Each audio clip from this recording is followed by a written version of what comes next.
সন্ধেবেলা চা কফির সাথে একটু অন্য রকমের ভাজাভুজি অথবা গরম ভাতে ডালের সাথে কিংবা গরম ভাতে ঘি মাখন দিয়ে এটা চমৎকার।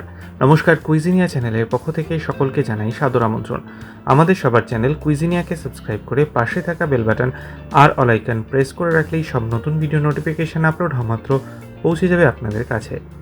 আজকে আমি নিয়ে এসেছি কোনো বাহুল্য নয়, একদম একটা সোজা সরল রেসিপি, যাতে ব্যবহার করা হয়েছে মাত্র 3টে জিনিস, আর তাইতেই একটা মুখরোচক রেসিপি নিয়ে এসেছি আপনাদের জন্য। আসুন দেখে নেওয়া যাক। এখানে একটা বাটির মধ্যে আমরা নিয়ে নিচ্ছি বেসন। 1 কাপ পরিমাণ বেসন এখানে আমরা ব্যবহার করেছি। ছোলার বেসন আমরা এখানে ব্যবহার করেছি। দিয়ে দিলাম 1/4 টিস্পুন হলুদ গুঁড়ো আর তার সাথে স্বাদ অনুযায়ী নুন। ব্যাস, আর কিন্তু কিছু প্রয়োজন নেই।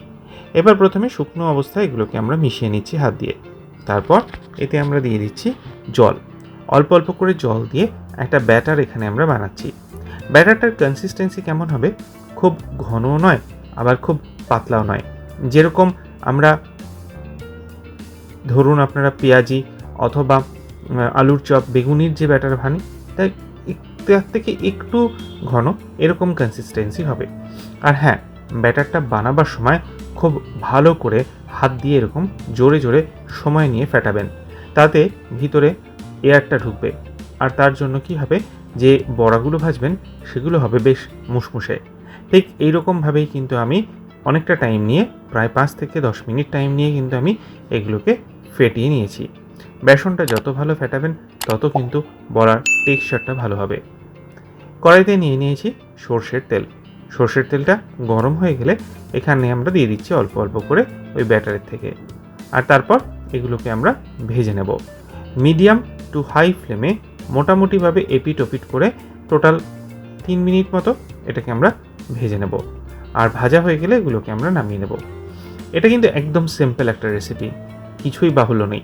বাড়িতে হয়তো কিছুই নেই, সন্ধ্যেবেলা চা কফির সাথে কি করবেন, বানিয়ে নিন এটা। অথবা ভাতের সাথে ডালের পাতে কি খাবেন, এটাই হয়ে যাক।